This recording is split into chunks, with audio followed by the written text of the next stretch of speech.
American Hammers TV. Tonight we have a special guest from San Diego. We got Sean here from San Diego. What's going on, Sean?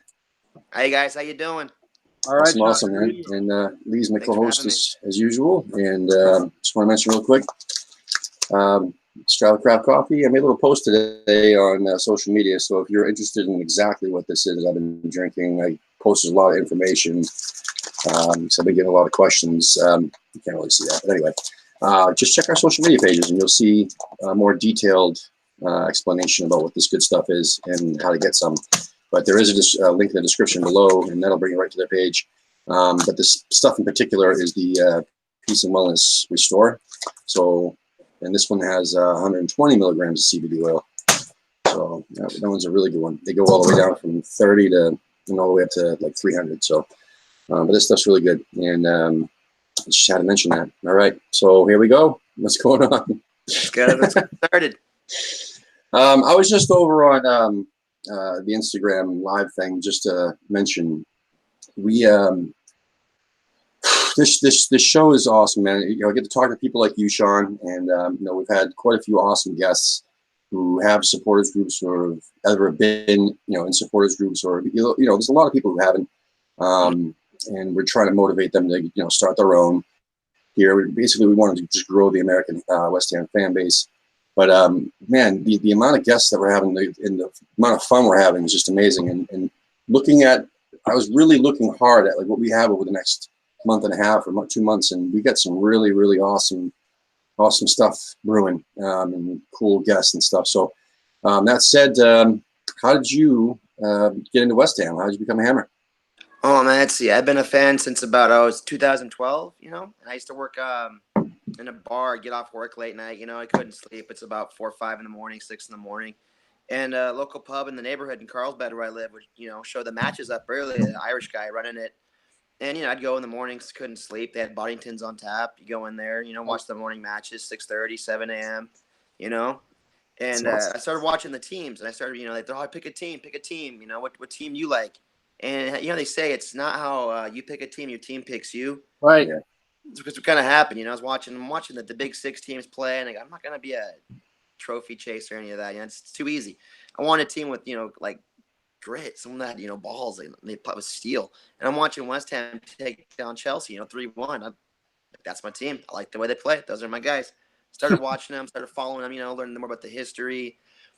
Just talking around people, anything I can find out about the game and the more about the team and knowledge of like all of it, I just absorb. Asked anyone I could talk about, learn about Aston Villa, learn about this club, that club. I'm like, all right, cool. Give me all the banter. Give me the best, the worst you've heard. What do you think? Your legends. And I grew to love the game. It wasn't really something I was really into, and then I started watching the game. I love the speed of it, the pace.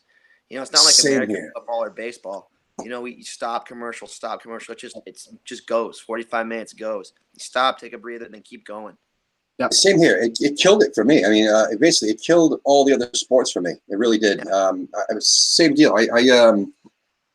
I'm obsessive when it comes down to what I end up enjoying or what I follow. Like West Ham, I had to know everything about it. I had to once I started following it, and the more I learned about West Ham, the more I'm like, yes, this is my club, and I need to know everything.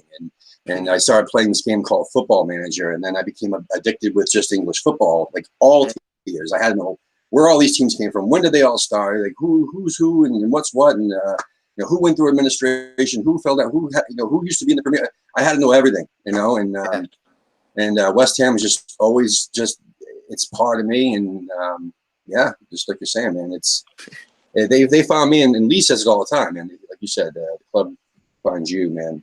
Yep. Yeah. Because from San Diego, so we pick winners. Right. Well, San Diego has kind of is starting to run out of sports, right? Because the Chargers left, and even us left with the Padres, who that '98 World Series, man. I was crushed when they lost. Yeah, I thought they really had it. They had the team that year, man. Oh yeah, my hero, rest in peace. Yeah. I liked your uniforms in the '80s. Me too. I love the brown and orange, man. Brown and orange. I love brown and orange. Brown that's my going favorite. back to that. They're doing good this year, so Are they? Yeah. Yeah. Well, I was going to say, so they got a good youth system. San Diego the most beautiful cities I've ever seen. It's just gorgeous. The weather's perfect all the That's time. true. I love everything about it. I don't know why I live all the way across the continent from it, but here we are. Come out sometime. It's lovely. But what is so?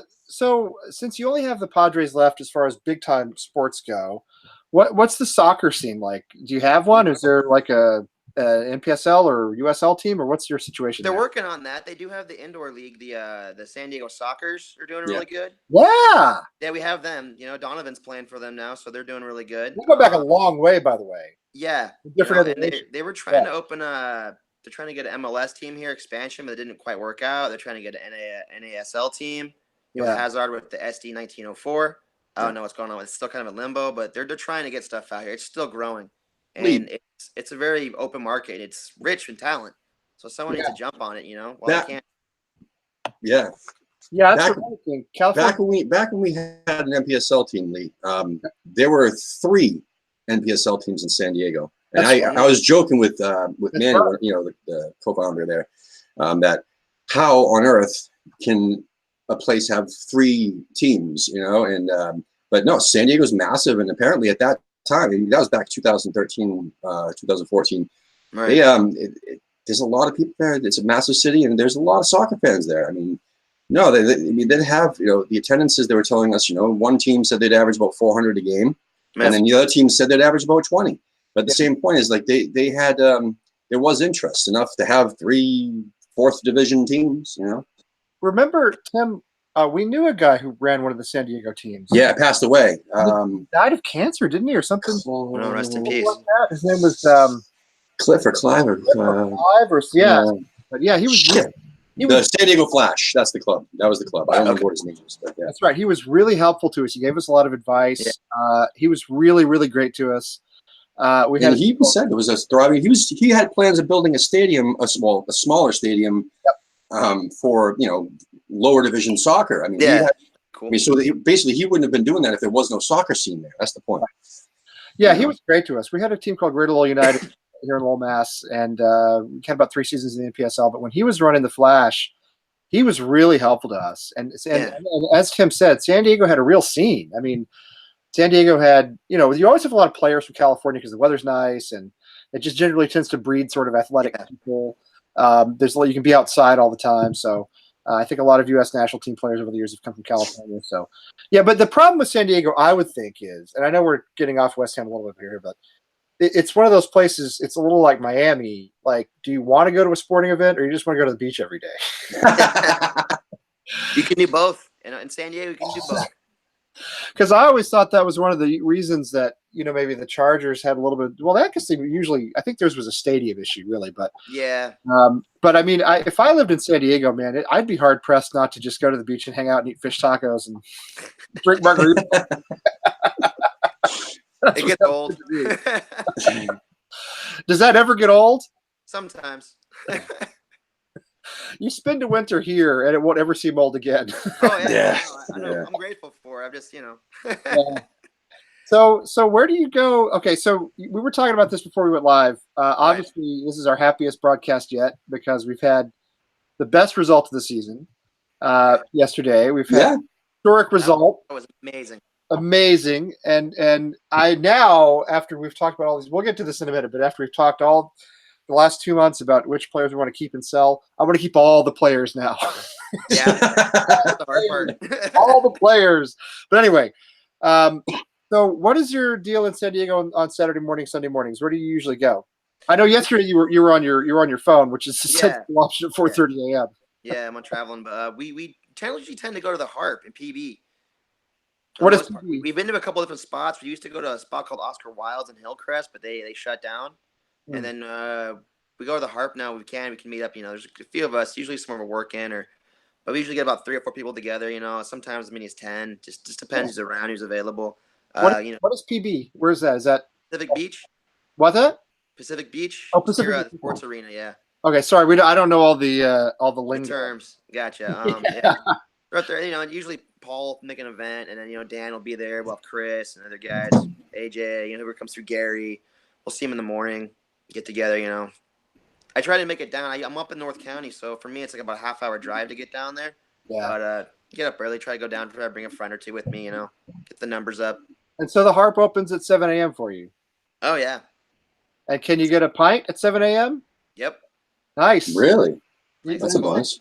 Yeah, you mentioned Boddington's. I don't know if we were live or not, but you mentioned Boddington. That's my morning beer. Oh, that's the best. I love them. They don't have Boddingtons at the Heart, but the old spot I used to go to, the Stag and Lion, they did.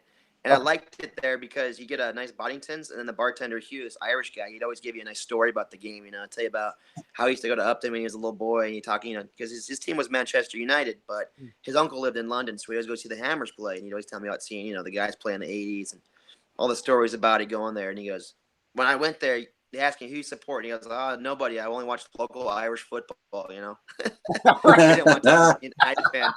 So when I got to go hang out with you one time, went to go to a Galaxy match for Irish Appreciation Night, and all of his Irish friends, big burly guys drinking. They go, "Hey, who's your team, mate?" And I go, "Oh, I'm not from here. I just watch local football back home." And they all started laughing because they all knew the line, That's great. That's awesome. Yeah. Well, you had to back then in the 80s in England, you had to stay out of trouble, right? I mean, yeah. Yeah. That's what I'm told. It's what I've read. Yeah. Well, there's some. There are some great books about that. One of the best books I ever read about hooliganism was called Among the Thugs. Yep. Did you read that one? Yep. It's a great one. Written by the American journalist back in the 80s. I can't remember his name. Burford or Buford? Bill Buford. Bill Buford, I think. Yeah. He went out with the Manchester United firm, and the stories are insane. Got a beat down from the cops in Italy, but even he mentions Bill Gardner by name. Yep. When he talks about West Ham, he mentions Bill Gardner and I think Cass Pennant as well. And he basically says, back then it was West Ham and it was Millwall, and then if you scrapped with them, you were in trouble. You know what I mean? Everybody else was like, but those two, you were going to have a problem. So. It's fascinating stuff. Not something that I would ever participate in, but the culture. It's amazing. The whole culture of how they could do that in the island. They work all week, then they go get pissed at football, let it all loose, pops off, and then they're back at work on Monday. And they got a few shiners, maybe they don't, but they can snap in and out of that. That culture of violence is crazy. They're more civilized now, I want to say, hopefully, but. I think it's. I think it's changed a lot. Yeah, I think it's changed. I think you get that stuff in Eastern Europe now. Yeah, you get the big where they meet in a parking lot or something, and they just have. Plus, they're young. They got lots, testosterone. The kids, young 20s want to go out there. Probably in a lot of places in Europe where the hooliganism is really taking off now, there's high unemployment and they have nothing else to do. So. Yeah. I mean, that's the way it goes. So you guys get there now. Will they open for the 4:30 games and that sort of thing? If we can get a big enough crowd, yeah. If we can get a big enough draw, they'll open. They'll have somewhere established for us. But it's the problem to the numbers. If some places don't want to open up if you don't have the numbers in the morning, and I probably a lot of supporter groups around the nations face that same problem. It's there's only a handful of you, and who wants to open up for 2 or 3? But if you can get that one person that's willing to do it, that's amazing. Just keep patronizing and just keep in and out every week. Be there and support them. Every group has its core, and the core could be 3 people. The core could be 20. It depends on the region and stuff like that. And also people move and whatnot, but or people end up having kids or whatnot. Whatever the case may be. But the point is, what's the biggest group you ever had? I mean, because you've been around the group itself has been around for a few years now, right? Yeah. It's been growing. What's the biggest group you can remember, number-wise? Biggest meetup, I think, when we went to Seattle. There's a few set up to Seattle for the meetup for the Sounders game a few years back. And that, to me, was just seeing all the people from all over, the world coming there. Guys from Canada, England, all over the country, meeting the Seattle guys, meeting the Fresno guys, meeting the guys from Nashville and Atlanta, the guys from Texas. Yep. And it was just really cool because, in Carlsbad and San Diego, I'd be out there. I feel like I was the only fan. All my friends are Arsenal or Chelsea or United fans. No one was a West Ham fan. And then now it's we're connected. We see everyone oh shit, that's nice to see them. I know them from Los Angeles or they're up in San Clemente. I can go talk to them. They're out in Dallas or travel up and down the nation. Where do you go see the match at? That's why I wish that we could just go over there, as a group. The people that showed up to Seattle, the people who showed up to Raleigh, North Carolina. Yep. If we could get a group like that and shift over to London for a match together and show what we as American West Ham supporters, that we're pretty big. We got a decent group, and it keeps growing every single day. I think we can show the board and we can show the club that we're a serious group, and Yeah, Well, maybe get them to pay us a little more attention is all. they will. Have them throw us Once they see the dollar signs. well, right. That's Yeah. exactly. Maybe they throw us a signed shirt for our pubs or something. You know what I mean? Other That'd be clubs will cool. do that for their Other clubs do that. We Oh, talked about so this before. cool. I mean, Lee, Yeah. you can talk more about it, but like, all the different things that these different clubs give to their supporters groups, Yeah. big or small. I mean, Right. what was it? The But I'm Man City stuff they had on the wall. Something. Say thanks for support.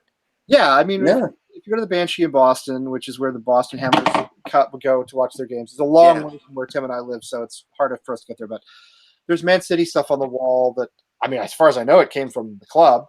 I know that Tottenham give their supporters quite a bit of stuff. They've sent the Boston group Yeah. autograph shirts and so forth. So, it'd be nice for West Ham to do the same, to give us the same kind of some kind of treatment, some kind of appreciation. Which I hope that the more we build our channel here, and the more that the supporters groups build each other up over the across the country, we can get more of that. So you go to the Harp. So what's your situation there? Are you with a bunch of fans of other clubs, or how are you set up? Sometimes we'll share it. It's a big enough space to share it with a couple different groups. They tend to open up for us and a couple other ones. Hmm. So if we get the 7 o'clock game, it kind of works out. We get us and another group in the area. We used to go to the Bluefoot a lot too in San Diego, but that one is just crowded full of Arsenal and other supporter groups, and it gets just really packed. It's tiny, not tiny, but it's a small space with like 4 or 5 TVs, and then you're competing for a TV. Harp is nice to give us their own TV, Nice. a couple TVs. And the staff is really nice. They're willing to accommodate us, and So you're not like you're not packed in. And who are the other supporters groups who usually go to the Harp with you? We'll meet with the Toffees if we can. Other guys. If there's a good meetup, we'll try to meet with other groups and meet. A head-to-head game.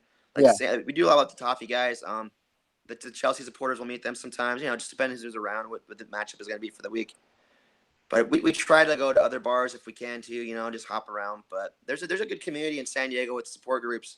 I think we're still one of the smaller ones, but we're growing. Do you do any away games at like other clubs bars? Yeah, we can sometimes, but most of the time we just stick to the Harp. Yeah. But we've traveled to other bars too, do away action. But at the Harp, you've got your own. So you've got a TV. You've got like volume. You can sort of have your own space. Yep. Yeah, that's nice. That's nice. It's nice, Yeah. We talked to a lot of groups. We talked to a lot of people who end up in a packed pub with 10 different supporters groups, and they're watching a TV over in the corner and they don't get the sound, and they're sort of like an afterthought. But it's nice. It's nice if you're not in that situation. So that sounds better. And you told me too that you were maybe looking for another place to go potentially. Yeah, if we could, if someone's out there open. I mean, we have a good spot where we're at, but I mean, you're always looking to improve, I'd say. Yeah. Yeah. So. Well, I think what we found in talking to a lot of people across the country is the best situation, of course, is when you can get the pub to yourself. Yeah. The main tenant, you know what I mean? But that's hard to do with like 5 people, and also, there just aren't that many places that'll open, especially where you are on the West Coast at 7 o'clock in the morning, 4 o'clock in the morning, whatever time it takes. So, I would think that out there you kind of take what you can get. Yeah, the West Coast, that's true. gotta be tough. That's gonna be tougher, yeah. With the time It's a little difference, difficult, but it just shows you're dedicated and you're passionate about something. You'll find a way. Yeah, Yes. absolutely. So, especially with NBC when they screwed up the whole NBC sports thing. Now it's all gold and the premium package thing. It's like that's been a pain in the ass. Yeah. it's a pain in the ass. They had a good thing, messed it up. Just leave They pulled a bait and switch on us. They pulled the rug out from under us. They're like heroin dealers outside of a middle school. Yeah.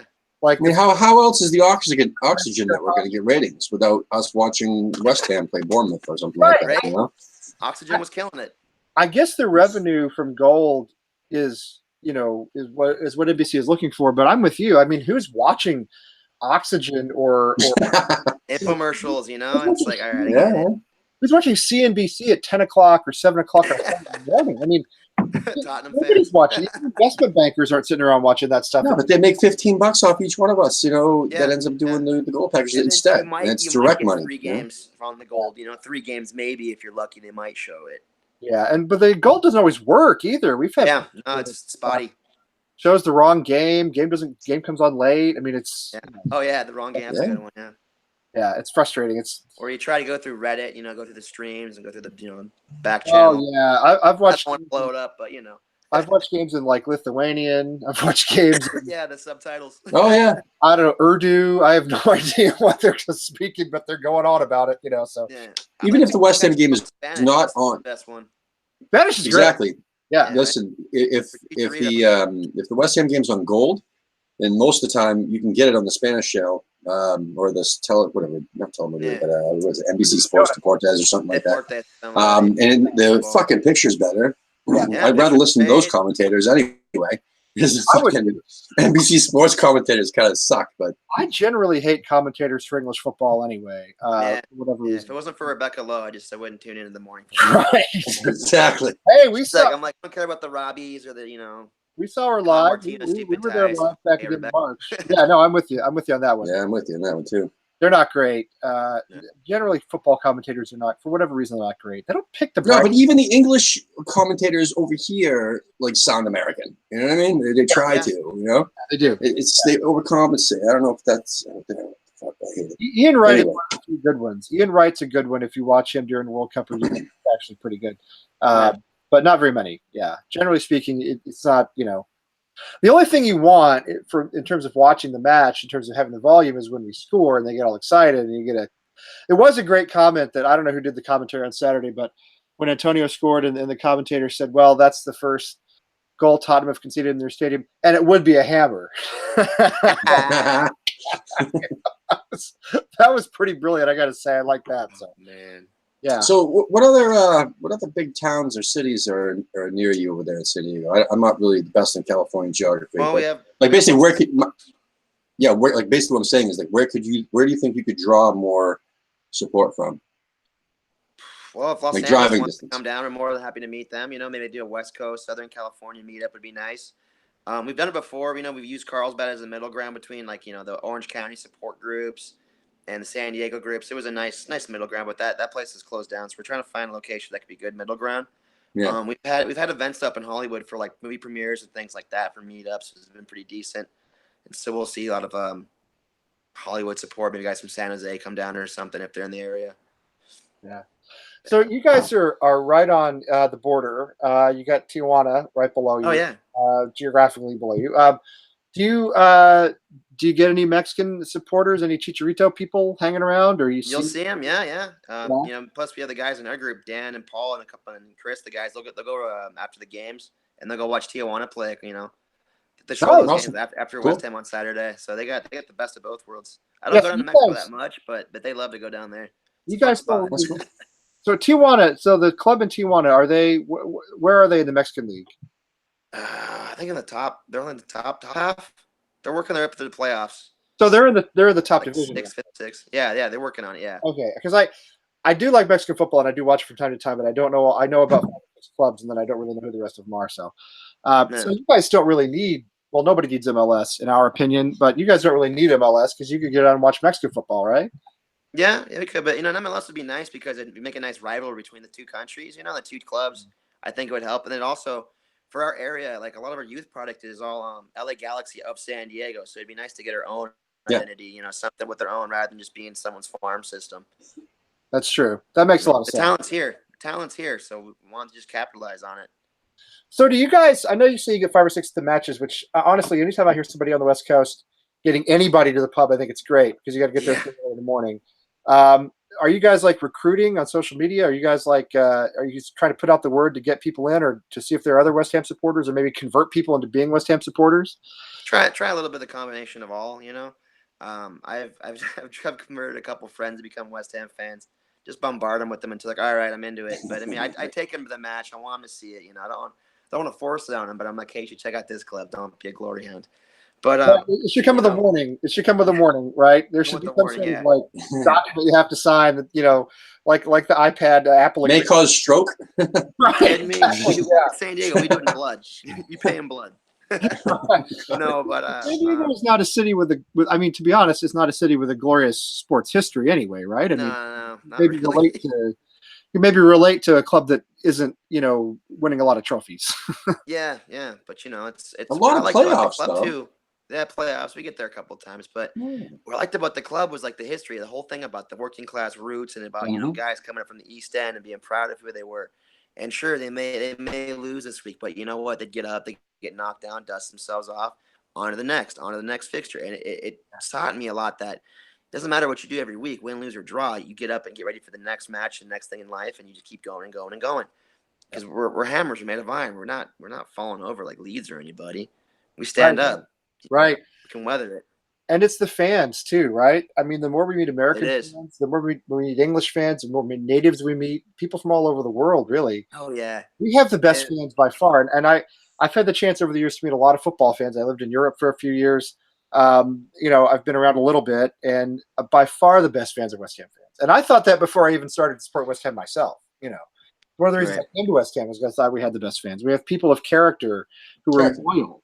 Every person that I've met so far has character. I mean, one way or another, everybody's different, but we're all Yep. we're all good. We're all fucking united. Well, you have Mashed- to be. mashed You in got to there. be a little bit crazy, and it's not for everybody, right? You got to be a little bit crazy, Right. a little.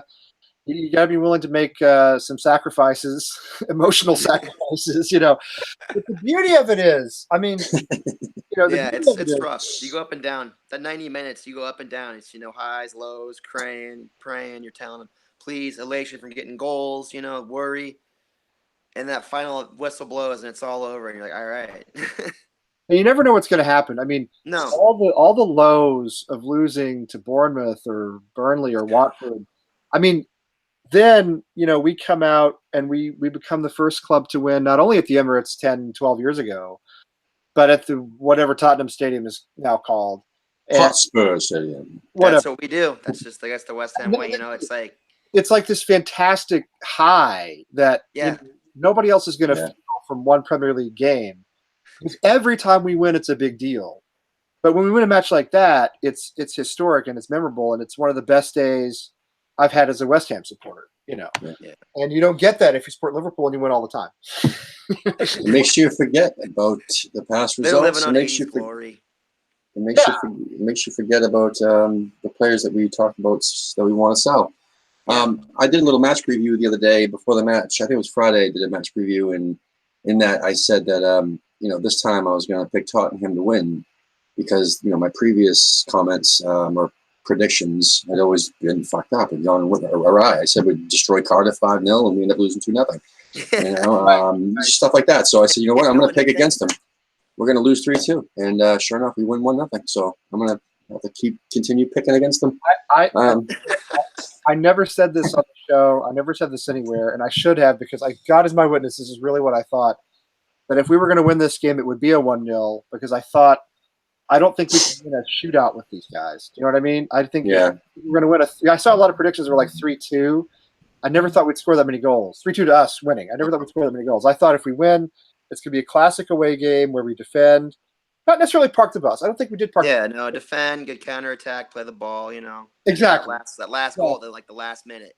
Exactly. And that was my thought was we're gonna get not nick a goal against the run of play necessarily, but just get it, maybe not dominate possession, but it'll be a 1-goal game, and if we get it, we'll win. And it worked out that way. But I'll tell you, man, the Balbuena coming out on clearing the ball off the line on that last kick of the game. Dude, Balbuena. Woo! I mean, that was, I'm glad to see though him and Diop playing well together again. Like Balbuena was doing really good for a while, but I feel like he's kind of like Diop was kind of slipping.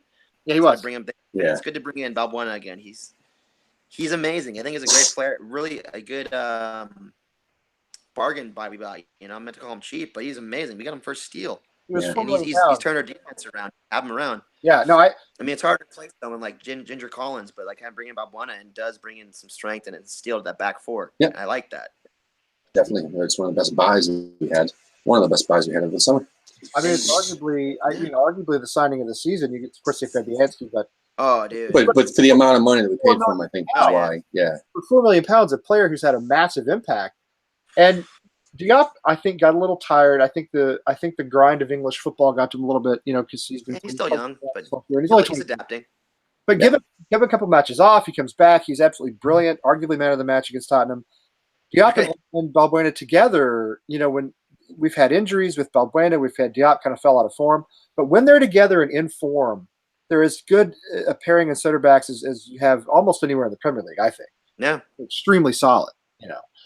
Fabianski didn't really have to do anything special on Saturday. Made a couple of saves, but most of the time, He made a couple saves that impressed me very much. Yeah, I can't tell you how much I love Fabianski. He's been a breath of fresh air. I mean, when we had Joe Hart in goal, I'm thinking like, oh shit, we're gonna lose 5-0, 4-0, 3-0. Yeah. How many shipped today, Joe? I know you're highly rated, but he was done. He's like the Amazon, just shipping them left and right. Yeah. Fab makes these saves, and they're just like these aerobatic, amazing, magical saves. I'm like, damn, anyone else would have just shipped goals, but we were missing the guy. Amazing. It starts from the back. You have to be solid at the back, and right. Yeah, Joe Hart was. I mean, I think he was just done with his career. He just came to us. He seemed not all that interested. I mean, he didn't even seem all that competitive anymore. Pretty typical West Ham signing, if I'm honest. yeah, get him on the bargain. Hopefully we're doing less of that. Hopefully we're looking at younger players. Did you see that we just got linked again to another 30-year-old? This guy from Juventus. Oh, Quadrado. It was today. I don't even know. I read that. Know his name. I'm assuming that. Has there ever been a year we've not signed someone who's less than 47 years old? No. Actually, last season we did pretty good. This year's signings. We got Yappa's I know. No, yeah, you're right. Well, we signed Zabaleta, who's in his 30s, but generally speaking, yes. Last season was summer was one of the best seasons of signings we've had, and if we could have kept them all healthy, if we wouldn't have been screwed out of at least 8 points by referees and lines, we'd really be looking at a sneaky good season, like a very good season. So But it's us. It's West Ham. We get injuries. We pick them up throughout the season. I think they needed more depth in the midfield. Yes, especially when we lost Yarmolenko. You're gonna Wilshire's gonna go down. I mean, I love Wilshere. When he's good, he's on his day. Yeah. But he goes down. He's like an Andy Carroll. They got just his chocolate ankles. They're weak. Nothing against them, but when they're on it, they're on it. And then Nasser came in halfway through the season. He was a breath of fresh air. Yep. But you can't keep relying on these people. You have to keep changing them out. And it's hard to invest, especially look at Lanzini. Even Lanzini's just come back from injury. He's still kind of like a half step slower than he used to be. He's not quite there. Not as sharp, but he'll get there. I think he will too. I think he'll get there too. It's funny because I'm not a big basketball guy, but all season I've been comparing Lanzini to Gordon Hayward, who plays for the Celtics. Who had this horrific injury at the beginning of last season, and this season he really struggled almost the entire season. But now I didn't see how they did today, actually. But now he's playing pretty well. Like he seems to be back to his old self. So it's encouraging to me because I think Lanzini could be the same kind of player. He clearly is a step slow this season. Of course, I think he's out for the last few games now. But I think he will get back to being what he was before. And then when he is, you put Yarmolenko back in the midfield with him. And whatever happened to that? Were we supposed to have him like a month ago? Yeah. Yeah, you're supposed to Yarmolenko back. Yarmolenko was supposed to be back in April, but I haven't even heard his name mentioned. So I don't rush him. Like good or bad, I haven't heard anything. No, I haven't either. That's the thing. How's treatment going? But that's another one where so hopefully he'll have a preseason and he can get into form in the preseason because Lanzini tried to come back in January, February, and it's right in the middle of the season. Hopefully Yarmolenko can get into form and come into the season kind of more in form if he's healthy. I have no idea what the status on him is. But you see these guys come back from injury, they don't just pop back into the starting 11. No, you can't. That's what we did with Andy Carroll so many times. He kept getting hurt. And then they get mad about him getting hurt, but it's like you can't rush him. You put everything on him. You change the whole system for him, and then when the teams figure out you just got a long ball to Andy Carroll, okay, that's it. Plus, there was his secret rehab stays. I seen him in Vegas a few times. He likes the cold stuff. Andy, I don't know. Of course, I'm just making that up, but nothing would shock me about Andy Carroll. It's like the old story about how David Stern suspended Michael Jordan from gambling. That's why Michael Jordan didn't play baseball. Yeah. Andy Carroll with all his it's a heel injury. He's not in rehab for his coke addiction. It's a heel injury. That's all. All right, I'm going to mention real quick. We have a lot of people in the chat room as usual, which is awesome. Gabe's here. James Quinlan from Knoxhammer's in here, and he actually just said that Pellegrini has stated that Yarni will not feature this year. He doesn't want to risk him, so he has said that. That makes sense. It totally makes sense. Gabe says, "What? No Fabianski hating today, Tim?" And I said, "No, I'm too happy to hate." See, I left you alone about it. See, because we're all happy. I know. Yeah. He said, well, next week we'll be back to normal when we get smashed. I'm like, well, if we do get smashed, it'll all be Fabianski's fault. So we have Dan Newman in here. It says San Diego Hammers. Woo! Yeah, Dan. And we have Wally as usual. I just want to mention real quick. This might get lost in the mix, but we're going to have Wally on the show. Wally's been in every single episode's chat room, which is awesome. And same with Gabe. We're going to try to get them both on the same show as guests sometime next month or in June. So that should be fun because I mean they've showed up every single episode and they keep the chat room going live, which is awesome. Even if it's just them, sometimes there's a lot more. We really appreciate them a lot. Yeah, we would definitely appreciate that. So other than that, man, let's continue on. I just want to mention real quick that those people were in there and they're chatting away, and that's really cool. I appreciate that. Nice. I could talk about this Tottenham game. I could talk about this Tottenham game for the next 6 weeks without stopping.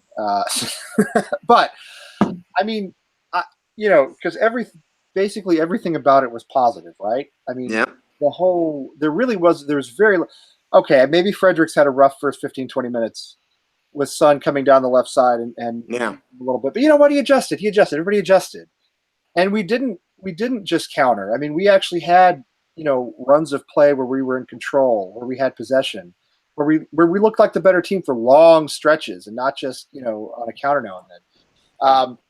What I don't know is what this tells us about our team. I mean, again, we're up for a top 6 match, as we always seem to be. I mean, I guess the obvious question: why can't we do this every week? I think it is. I think it's the fact that we take the rivalries with certain teams a lot more seriously. So when it comes like, a Chelsea or a Tottenham or Man United or Liverpool, we really want to turn up and show these guys up just to shove it down their throat so they can hear it all week long about how we kick their ass. And then we get to a team like Watford, or Cardiff or something. We think we're going to push them over and we get handed. We just get rolled 2-0, 3-0, 2-1 or something happens. And I think that it's them going week in, week out. Pellegrini's trying to identify what the problem is, but he needs to get them fired up and turned up week in, week out and say, look, this could be our last game in the Premier. Like, do or die mentality. Give them some motivational speech or something, but just to get them fired up. And I feel like when they do turn up against like teams like Tottenham and it does get support going, it makes us feel like we're on cloud nine, like we're invincible. We can do anything. Just that feeling of joy and elation we get from that one win, Yeah. Nothing like it. I think I feel as though, and I hate to always go back to the same thing, but if you look at the draw with Liverpool, if you look at Manchester City, if you look at Manchester United, Leicester, we should have had points from all those games. Probably should have won 3 of those 4. I think if we had gotten points out of those the way we should have, when we had some calls go against us that were egregiously bad, I think it would have built some momentum. Maybe not, but because as you said, we go out and we play extremely well against Tottenham, and then like next week we'll be a shambles against Southampton. You don't think we made up for it though with this Tottenham match? You see the calls we got away with though? Yeah. Like the penalty? Listen. That was a penalty. I don't care. I fucking hate Tottenham. I hate Son. That was a penalty. It could have been a penalty. I'm with you. He fucking shoved him to the ground in the box. That's penalty. That was. I mean, clearly shoved him in the box. It had been blown for. You don't think that was the league's way of making it up for the last couple weeks? Yeah. I can't imagine. Well, come to the game. Maybe. I think the referees in the Premier League are just staggeringly incompetent, and for once it went our way, just as it did when Chicha scored with his hand against Fulham. Yeah. If that had been blown for a penalty, I wouldn't have complained. No, I wouldn't have complained. I wouldn't. He had his hands out. The game pure. I think it was Fredericks. He had his hands out. You can't do that. You can't do that in the penalty area. We all get that. No. So if that had blown up, I wouldn't. I'm not sure it was 100% nailed on, but if it had gone for penalty, that's a penalty. That wouldn't have bothered me. So okay. I guess we did get away with one. The chat room's saying that he dove, but I don't know. That's good. But the thing is, maybe he did dive, but he wasn't. Who was it? He made it look worse than it was, but yeah. But also, it was funny because the direction he was going in. Once he lost the ball is when he got shoved, and the ball was going in the opposite direction from goal. So it's not like he was in to make a play on goal or going forward. It was kind of like it was going backwards almost. So I don't know if that's a penalty or not. If in the box, if the play's going in the opposite direction, doesn't matter. The official was there. He said play on. He was right there, closer than you and I could I have seen. I so. do Yeah, I do but think for the most part, he let them play all day. Yeah. I mean, there was a lot of fouls that he let go, and Yeah, he let them play. let him have it. He which let is one of the reasons And that's what Dan says to you.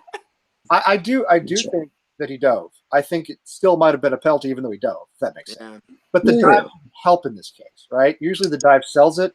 I think it Yeah. made it worse. He didn't sell But it. so here's It was like, but you didn't. It wasn't that much contact, you know. Yeah. here's the problem that we're going forward, though, right? So Southampton has been a lot like us recently, being inconsistent, and they'll smash a top team, and then they'll lose to a shitty team. So inconsistency, that's the way it's been, and we're inconsistent. So knowing that we had a good performance, we've actually had a good couple of performances. It's just they haven't panned out, result wise. Last three have been pretty, yeah. So are we due for another fucking shit show? Oh, I hope not. I really hope we're good. Yeah, I always try to stay positive. Because they are. I think we're gonna go and just stomp them. I hope that for every match, but we. It's our last home game. Your mistake there. Hopefully that means something. If that's our last home game, at this point, we're not going to be in Europe, obviously. But I'm just looking at breaking the 50-point barrier. If we could do that with 2 more wins, or even win and draw. Yeah. I think 50 points is a good. So we were 42 last season. I think 50 points is a good measuring stick for us. It's kind of unlikely we're going to finish in the top 10. It's not impossible, but it could happen. I think 50 mid-table is not a bad tally for this season, given that we got wins over Manchester United and Arsenal and Tottenham, so that we got some of the things that we like as West Ham fans, which is things were going good last year because we knew more. Well, we didn't know, but most people knew that Moyes was on his way out. We didn't know what was going to happen in his place, but we knew that. We drew the last 2 home games of last season. The last 2 games, period, were a draw against Manchester United at home, and then a 3-1 victory against Everton at the last game of the season. I mean, that's a great way to go out. Yep. That was nice. Leading into the summer, so this could be similar if we could do the same to Southampton, who's down near the bottom. They're not in the bottom. I don't know if they're mathematically safe yet. What the deal is here. I know they were the closest besides Brighton, obviously. I think they are. Yeah, they are. They're 7 points. They are. So yeah. Okay, they are. I gotta say though, it's been really nice this season, not having to look over our shoulder, or about relegation as much as we did last season or the previous season. It's and Watford gets 2 wins. They have 56. They could still. They're still technically fighting for 7th. Watford is. But they have the FA Cup final too after our last game against them. So I hope they turn up for that match. I really do. Well, I do too. I have to turn up for the cup final. But I mean, for our game against them, it's very possible that, especially if they're not going to be able to finish 7th, if that they're just going to. I mean, they're going to tank a little bit, right? Because they're going to have the cup final to look forward to, and that'd be fine with me. I don't care if they put out their reserves; it doesn't matter. Yeah, it's fine. Well, Wally says after beating Spurs, I don't care what happens the next 2 games. I made this deal with the devil. I know. I think a lot of people feel that way. To be honest, if you had told me last week we're going to beat Spurs but lose to Southampton and Watford by a combined 20-0, I'd be like, fine, that's fine. Cool, man. I'm good for the rest of the season. Yeah. But Sean, you're right. I mean, the thing to me that's been great this season, and I don't use the word great very many times about this season, but we were safe. I mean, realistically, we were safe in January, February. Really, after our run in December, we were safe. And it's been so nice, even though we've been inconsistent and frustrating, not to have to always look at the bottom of the table and think they're coming to get us. Yeah. To me, the biggest improvement this season, no matter whether above everything else, the biggest improvement is that we weren't battling relegation in March and April. That made a huge difference to me. And so, if I give Pellegrini anything, and I do give him a lot of credit, I think I give him credit for that the most. That we were, we had the injuries, we had the bad calls go against us, we had the Arnautovic situation, and yet. Right. It didn't derail us so much that we had to look back at Cardiff and Southampton and some of those clubs toward the bottom and wonder if they were going to catch us, because it just wasn't going to happen. Yeah, but I got to give Pellegrini credit because he's brought the attacking style like we like to watch him play. Play on the floor, play it right at him, and just take it to him, and we love that. And, so we win some, we lose some, but when we win, it's amazing. And I have to agree that's been really nice. They had to look over our shoulder, and we got a nice style of play. Hasn't been the best season, but we're doing a lot. We're improving. I see improvement. Pellegrini's bringing people in. He's probably making the right moves. Hopefully, bringing up youth products, and that's really cool too. They should do more of that with the last couple of games of the season. get those kids more involved, bleed them in, bring them up, and look at what's been happening. You got Rice, you got Quinn go up there killing it. Pretty soon, Silva should be breaking through soon. Marcus Brown. Yep. Where's Colin? I want to see Colin. I want to see Samuelson never get a mentioned. shot. One name that we never mentioned, and it's funny, the last time that Lee and I have mentioned this guy's name was our very, very, very first episode, because it was the Deadline Day episode. Two of us. Yeah. Jew. Yes. Misaki, anybody? Yes. Jew. Our only signing pretty much in the January window. This guy from Portugal under 21s. That's right. What the hell happened to him? I mean, he's supposed to be this nasty beast, this guy who could be like, in the future, one of our best strikers, like someone like a beefed up Sacco, like a Sacco with meat on his bones, Right. That's scary, like a Demba but a little heavier, muscular anyway. But not Benny McCarthy heavy. Because our guys are too small. Not Benny McCarthy heavy, thick, Yeah. but but scores like Demba Ba, man. Like I watched his highlights, and again, obviously it's like, the Portugal Reserve League, and obviously the Portugal under 21s and stuff like that. So the competition isn't Premier League, but he scores some nasty goals. He's got an eye for it. He's got power. That could be something, and I am surprised that I haven't heard a peep. Well, that's the thing. We don't even this whole year. Yeah. Nothing from the reserves or anything. Just no word at all. He posts a lot on Instagram. I've been following him, and his most recent post, I did the hammers, emojis, and he liked it. So I mean, he's still a hammer. Yeah. But what? In what regard? Yeah. Like, what does he do? Where is he? Bring him out. Give him a debut. Seriously, man. I mean, if he's ready. We had been, you're right, Sean, you're right. I mean, I think we've kind of overlooked a little bit. We had Ben Johnson come out against Manchester City and look really good. Then he got injured. Of course, he got injured. But he looked good, though. I mean, when he came out, his first game coming out was pretty decent. He's got to get a little run against one of the biggest clubs in Europe away. I mean, he was fantastic. He did really well, in context, yeah.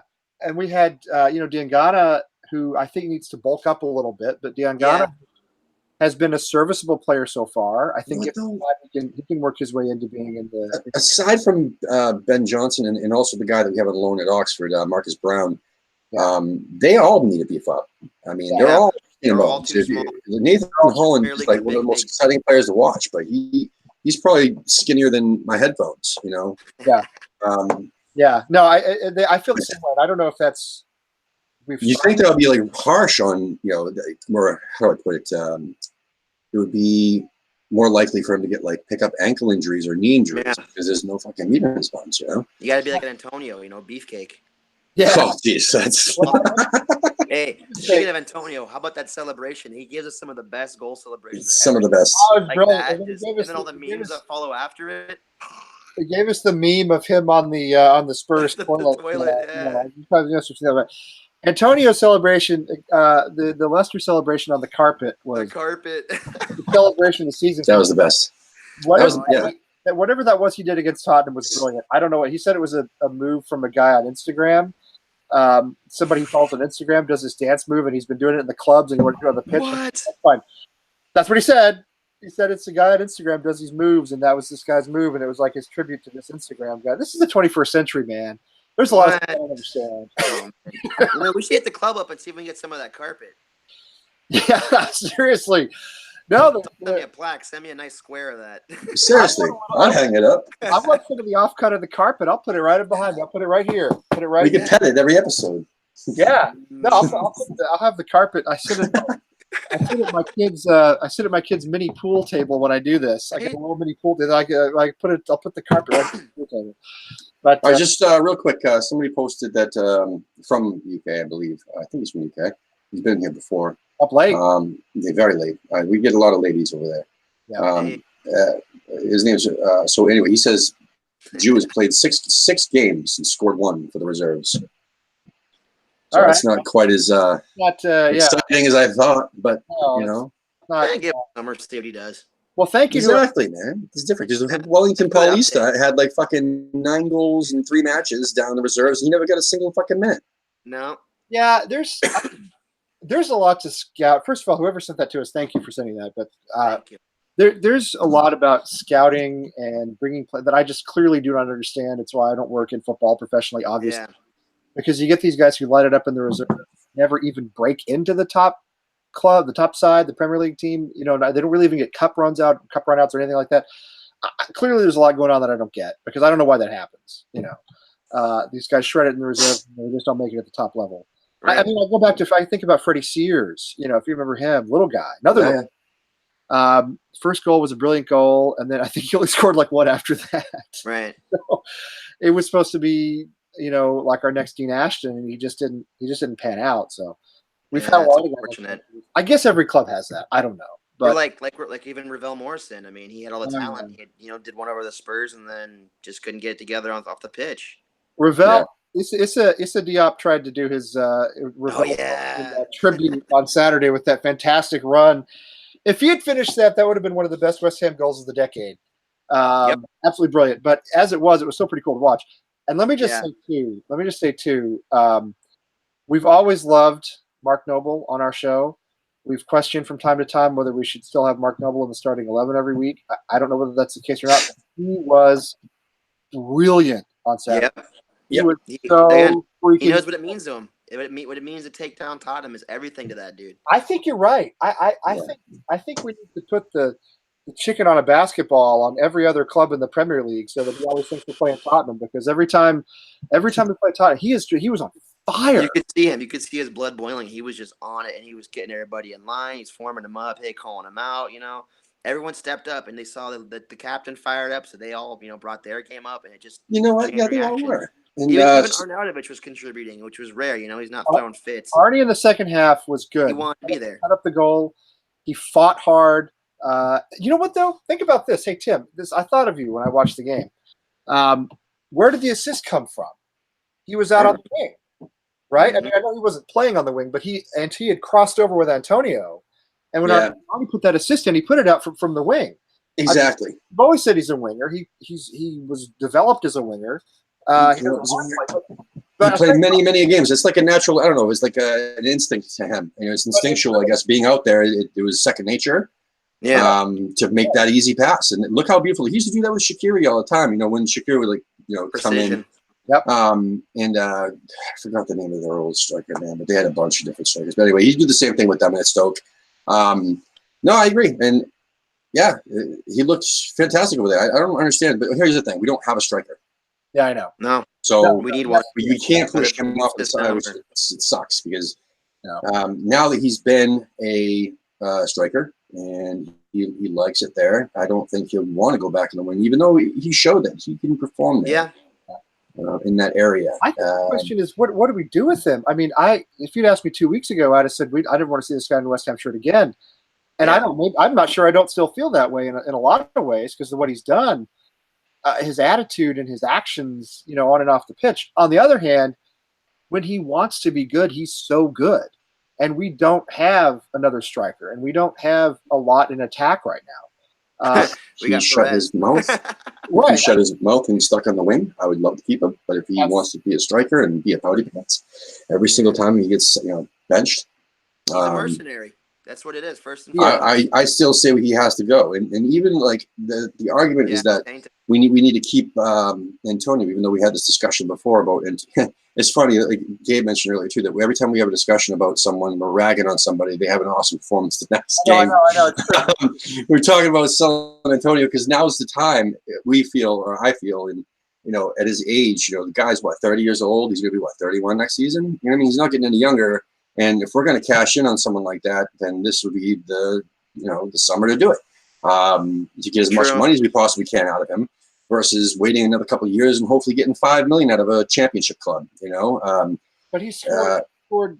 I mean, here at the end of the season when he's been healthy. I know he scored against Liverpool too, and he always does, and stuff like that. So I'm torn. I'm not saying sell him. But I mean, I would be absolutely happy if we kept him. But if we're gonna sell him, this is the year to do it. Yeah, you're right. Yeah. And we said the same thing last week with who was Tim? What was the guy's name from Atlanta? Was it Ross? Ross. Yes, Ross from Atlanta said the same thing. He said, if we're gonna, because if we really only have this £30 million transfer kitty, which is the rumor that's 25 to 30 million pounds, it's actually going up to 60 again. I don't. They got deeper pockets than that. It's gone from 20 to 30 to now 60. Okay, well that sounds a lot better. Because the whole idea was we're going to have to sell players to be able to bring players in, which is always the case to some extent. But I mean, if that's the case, then yeah, maybe you do look at getting rid of Antonio for. There was a poll. I guess I don't know if it was Hammer's poll or But you gotta somebody on bring a Twitter. replacement. You can't get rid of him. You gotta They bring said, in would people you rather have 60 million pounds and keep Antonio and Arnie, or another option would be have 85 million pounds and get rid of or get rid of one or the other and keep one, or have 100 million pounds and get rid of both of them? I mean, you know what I mean? Like, it was my gut right now, even though I see the arguments, or would you be happy with 60 million? My gut right now says get rid of Arnie, keep Antonio, and Yeah, That's what I think. and that's how you spend the money. Yep. Yeah. But I'm gonna trust first of all, Pellegrini. Antonio's been good for us, but I love Antonio as a person. I love his enthusiasm. Me too. This is why I would be so happy to keep him. Yeah. But again, if my whole point was, if we were only having a 20 million, which is the original supposed kitty that we're going to have, or 25 million, whatever it was, and we need to sell people, we're not getting that from Obiang. We're not getting that from Perez. We're not getting, who I'd actually like. I said this from go. I would love to keep Perez around as a squad player. I mean, absolutely not as a starter, but as like look at his goal ratio. He scores goals. That's all I care about, is scoring goals and not conceding goals. Those are my two most important things. Score, don't concede. It's hard to find strikers, and then my thought I know. is strikers. But the other thing was that there was nobody else that we're going to get money off because yes, our wage budget's going to be massive because we're losing Andy Carroll, other free transfers and stuff like that. Right. But we're not getting any money from Obiang and Perez and Perez has looked. I mean, there was after was it Chelsea or Everton? I said here on this show I never wanted to see Perez in a West Ham shirt again. Then he comes out, he scores 2 legitimate goals against Leicester. One that counted, but 2 legitimate goals. And he's got 6 in something like 12 appearances or something like 10. that. Yeah, I mean, I don't really remember the other ones, but I guess they happen. But if he's banging him in, like you say, why isn't Pellegrini starting him week in and week out then? Attitude, I think. I think it was an attitude. I think that's what I read somewhere. It was his attitude. He benched him. He completely shut him out of the squad. I mean, it was a big thing where Perez got upset at training, and he didn't even have him on the bench for like a couple weeks. Back in January. Was it January? I think it was January, February. Yeah. It did happen. I feel the way you do, though. I trust Pellegrini. No, that's what it was. Remember they went to Spain or some shit for and he was left with the reserves. That's right. His attitude. That's right. They went to Dubai, I think, or wherever. Yeah. And they warm weather training. Yeah, they left it. Well, should have gone to San Diego because that's they've been 75 years sitting there. Tell them to come over. They're gonna love it here. Seriously, but yeah, they left him behind. You're right. And, that's true. They did left him. They said it was because of his attitude. Yeah, it's like Home Alone. He wakes up and the team is gone. Where is everybody? That was good. He goes up to the that would have been funny, man. He goes up to the training ground. And then it's all the top fans. Oh shit! Golden Sullivan trying to get into the stadium. Dude, imagine if that actually happened. That's the best. That would have been. Oh man, that would have been the best thing. But on that note, real quick, even after the 4, going back to Pellegrini here for a second, we're talking about him real quick.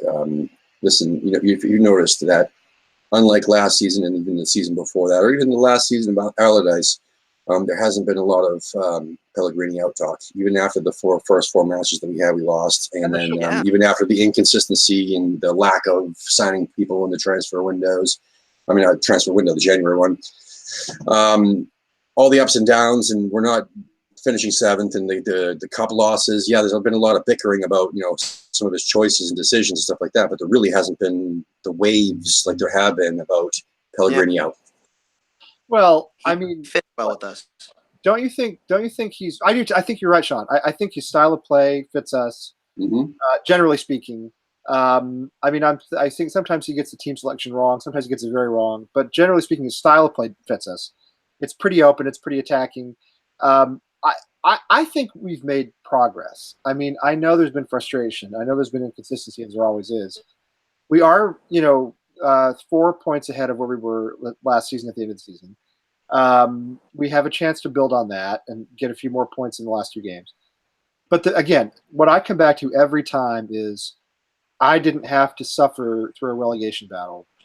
We didn't have to suffer through a relegation battle in April and May. You know, we weren't looking over our shoulder in April and May. That to me is huge. I just, as a fan, that's big, and I give him credit for that to a great extent. You know, we had a run in December, January, mostly December, but I think that's progress compared to in seasons past, even last season when Arnie basically kept us up, but we were sweating those games, those late season games. Yeah. I'd like to see us make a cup run, take the cup more seriously. That would be nice. Yeah, because I think the FA Cup in particular is West Ham's trophy. It's the only major trophy we've ever won that still exists. Yeah. And I think we should take it more seriously. It's a big deal to the fans. Plus, Pellegrini knows how to win. He's won it how many times? 2-3 times with City. Yeah. So he Right. knows the ropes. He knows how to do it. But he has to have a team that's fit. He has to have the depth, to The get depth, done. yeah. Yes, And That's it. Yeah, the And depth is a big deal. this season, I feel like he just coming onto a 3-year project. He's just laying the foundation to start it off. So we're going to see a massive improvement next season, I feel. I do too. We're going to see him bring in some more people in, hopefully, move stuff around, sell some, bring some.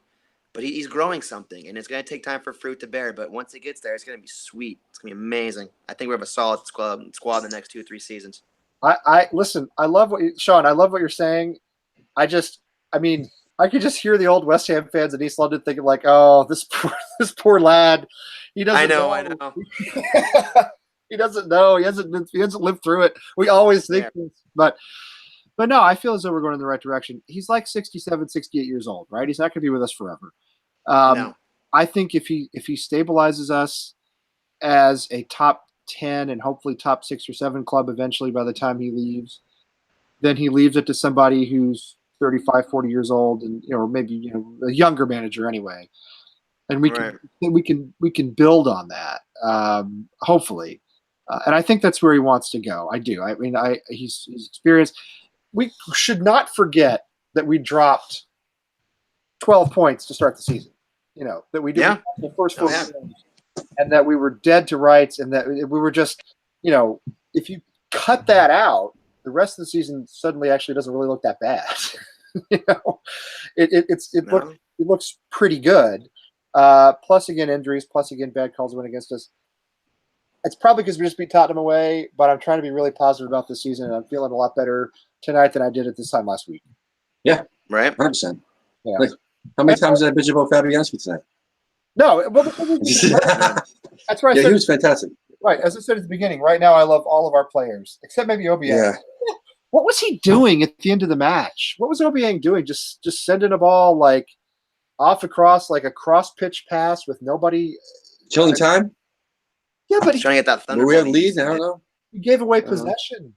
Anyway, I don't know. Yeah, so that's what Fredericks was doing in the beginning of the game. Like once again, Frederick started the game exactly how he usually plays the whole game, which was his passes they were going nowhere, and but all of a sudden something just clicked, and he had the performance of the season. Yeah, he really did. Overall, I mean, that was a fantastic performance by Fredericks. I was really impressed. I can't believe saying that. But, if we could get Masuaku to be a consistent player, because he's been really good for us. Yes, I don't want him to go. No, I don't want to go. No, he's pretty good. He's pretty good on the wings. He's a solid. Also, in case of injury, he's a solid backup, and I don't say. Yeah, he's a decent backup. Yeah, you can use him for left back. Well, if we could get those, that's a spot we should address though in the off season. It's definitely the backs. Mids. I mean, just players. We're almost there. I agree with you, and Pellegrini says we need a box-to-box midfielder, which I think is true. Because we have good holding midfielders. Obviously, Declan Rice is one of the best in the Premier League. Noble's still very solid, even if I'm not sure he gives us 38 games a year for 90 minutes. That's that's okay. He's still solid, and we can work with that. But yeah, I feel as though we need more speed. We're very slow to me. We haven't had that in a while. And I did watch Tottenham on Saturday a couple of times, just ping the ball right down the pitch with a lot of quickness on the wings, and I feel as though we just really lack that. Yeah. Even Anderson, who was very good on Saturday and has been a generally good player, not the quickest guy.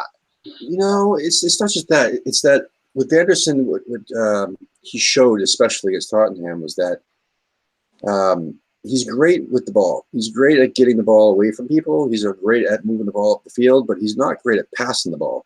No. He's not very effective. Yeah. He's great by himself, keeping the ball away from people himself. himself, for himself. But that's about it. First touch, good dribbler is a good first touch, but yeah, his passing, his crossing in particular, not great. He's faster too when the ball's at his feet. Yeah. Whereas I think of Snodgrass as being kind of the opposite. I think Snodgrass is a great set piece taker. He's a great he's a great corner taker. But I don't trust him as much sort of on the ball, and I don't trust him as much to sort of gain possession, hold possession. But I think he's a good passer, and he puts out maximum effort all the time. Yeah. One of the few players I think does that every single week. But it's kind of the opposite of Anderson, whereas I think Snodgrass is a good crosser of the ball. He has good vision. I just don't trust him as much on the ball. I don't trust him to win possession as much. I don't trust him to win battles as much, even though he fights battles. That's true. I did notice Arnautovic in the first half on Saturday was all stroppy about Anderson taking a shot instead of crossing the ball. Oh yeah, a couple. A couple times. Yeah, I hate saying that. I mean, especially since I don't think he was as wide open as he thought he was. I feel as though he was marked anyway. But anyway, I kind of think Anderson might hate Arnautovic. It's just a weird dynamic I get between those two guys. Like, they don't seem to get along at all. No, they don't really gel well. You see that. When Arnautovic didn't play against Manchester United, when he wasn't in the team at all, and his best game in weeks. I don't know if it's coincidence, is all I'm saying. All right, before we wrap this up, I want to ask you one more time about the harp. Is it called the harp? Is that where you're going? Yeah, the harp. Yeah, tell us where we can find that. That's located in P Beach. I don't have the address on me on my hand per se, but if you look it up, we usually have on Facebook. You'll see us, San Diego Hammers. We try to post the events every week. Have meetups there. Harp, if we can make it there. If not, we go to different locations. But mostly it's our main spot, Pacific Beach near San Diego near the sports arena. Yeah, great place to go. Food's amazing. They got good drinks. They open 7 a.m. early for us. It is one of my favorite places. My wife has a friend who lives in San Diego who was just here actually this past weekend. Next time I want to go out there. I don't really like her friend that much. Yeah. I don't think she watches this, so I can say that. Not that much. But I do love San Diego, so if they want to go out, if my wife wants to go out and visit her friend, I'm like, that's fine, let's go. Yeah, just go. Come on out. You guys can go do whatever it is you do, and I'll go to the beach and hang out. And then Saturday we'll go watch the Hammers. So yeah. Dan says it's Ocean Beach, not Pacific Beach. Oh, sorry, Dan. Ocean Beach. I don't live down there, so. Well, it's in the north. It's the Harp in San Diego, right? There couldn't be. Harp in San Diego. Yeah. There couldn't be that many of them, right? Thank you, Dan. So I'd like to thank Dan too for popping in the chat with us tonight. James Quinlan from Knox Hammers. He actually thinks Aaron Moy would pair well with Declan Rice out of Huddersfield. Moy. Yeah. Yeah, I think that'd be good. I personally like Pritchard better. If we're gonna take anybody from a relegated team, Pritchard is a little pain in the ass. Mm-hmm. Every team he's played for Norwich, he's played for a couple other clubs, but every club he plays for, he's just a little fucking pain in the ass. He's always in the action, always pissing people off, which is what you want on your team. The guy that piss everybody else off and get them off their game. He's also scored against us quite a few times too, for different clubs. So I mean, why not take that on our team? Aaron Moy wouldn't be a bad. I mean, listen, the more I watch Moy, I mean, he's good. I'd take him too. So who else is there? Wally. We've got to thank Wally. Richard Walton has been popping in here a bunch of times. A couple decent players on Fulham you could take. And I'm not a Mitrovic Gabe. I'm not a Mitrovic guy. No, fuck that. Fuck anybody from Fulham. Who wants him? Fuck Fulham. Anyway. I think he's going to Tottenham though. Do what?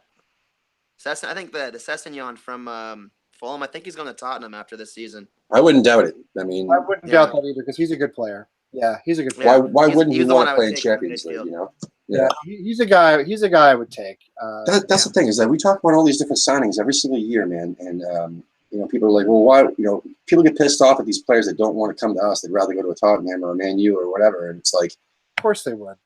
I mean, it's Champions League football. Yeah, I mean, of course. West Ham are not playing any European competition next year. Why the fuck would someone from a Champions League or this guy over in Hoffenheim we're talking about? Some I don't know, not the Turkish guy, but the other guy. I don't know. He's got like Champions League experience. Why the hell would he want to come to West Ham. Like, Yeah, no, I there's mean, no- as fans, we He likes the weather in London. yeah, as Never The wanted sunny to see beaches, sunshine yeah. again. yeah, we have This- reasons to hate Tottenham. We have reasons to hate Manchester United, and Liverpool. We know we have reasons as fans to hate those clubs. But if Yeah. you're a player, you don't care about stuff like that. None of that matters. Okay, Mark Noble, I want- guy. Mark Noble's a born and bred hammer. That's great. There aren't many players like him. Most players exactly. have Right. the best Or opportunity. James Rare breed. Tompkins, that mother. I can't believe we got rid of that motherfucker, James I Tompkins. miss him. I miss Uh, him so much. I'm with you on that. Always been with you on that. Yep. And I got to thank Gabe too. So thank you guys that popped in the chat room. Thank you everybody else who watched and didn't go in the chat room. Just thank you for watching. Yep. We have a massive bunch of shows coming up. The month of May and June are going to be kind of unreal because we got some really, really, really, really, really special guests. I already laid out the dates. I'm just waiting on them to confirm. But one definite we have for sure. I think May 12th, which is Mother's Day, but it's going to be an earlier episode because we can't do a night episode because we're probably doing stuff with our ladies. But Gonzo from Hammers Chat is tentative for the 12th. He's definitely going to do something in May with us. We got Charlie from Hammers Chat, tomorrow. So if you guys are going to tune in, 2 p.m. Eastern. Wait, what time? I thought it was in the morning. Sorry. It's 3 p.m. UK, so that's 10 a.m. 10 a.m. Yeah. Right, 10 a.m. 10 a.m. bright and early. That's the one. Yeah, I'm so used to the 2 p.m. shows, man. No, Sorry. I know. I can do 10 a.m. I can actually Yeah. go to work out. So 10 a.m. Sorry, 10 a.m. Eastern. We got Charlie from Hammers Chat. Thursday we have Georgie Leahy, and then I don't know who we got after that. Let me check real quick. It's really important there. Georgia Leahy. Oh, Northern Colorado Irons. Yeah, there you go. So Northern Colorado Irons on the 5th. Holy City Hammers Part 2. Oh we're yeah. gonna have with That's- Gary. Yeah. And It's gonna be the Gary stories telling will stories. continue. You tell stories. Yeah, and we'll have Kostya. That's when any American fan who's only been a fan for a few years, like most of us, should watch, because he's going to go back into the 80s and before, and he's just going to talk about like everything that went down. ICF stuff and everything else. So yeah. Yeah, so that'd be good. So Kostya from DC Hammers, who's met him because the Holy City Hammers came up to DC this season for a match. Yep. We're gonna have Kostya guest co-host on that one. And then we got Sean from New York City, Part 2 as well. He has a lot of stories that he told us off the air that we'd love to get him on. We also get a group from Arizona. I don't know if they're like the Arizona Hammers or Irons or what the deal is, but we got a group from Arizona coming on the 19th. And finally, man, we got the Los Angeles Hammers confirmed. Took forever.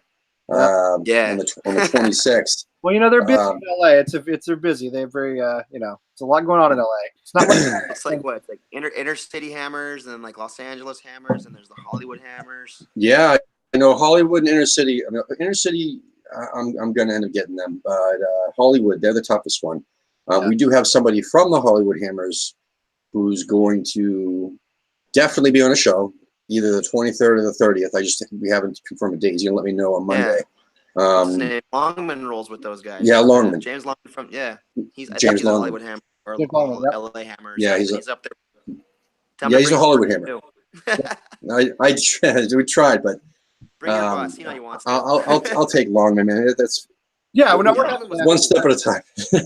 And then we got John from Las Vegas coming back in June, and we also have Cleveland Hammers, man. Cleveland, I reached out to them, one of the first groups I reached out to, and they just never checked the Facebook. So they just popped back up and said, hey, sorry I missed this message, and we'll have them on the 6th.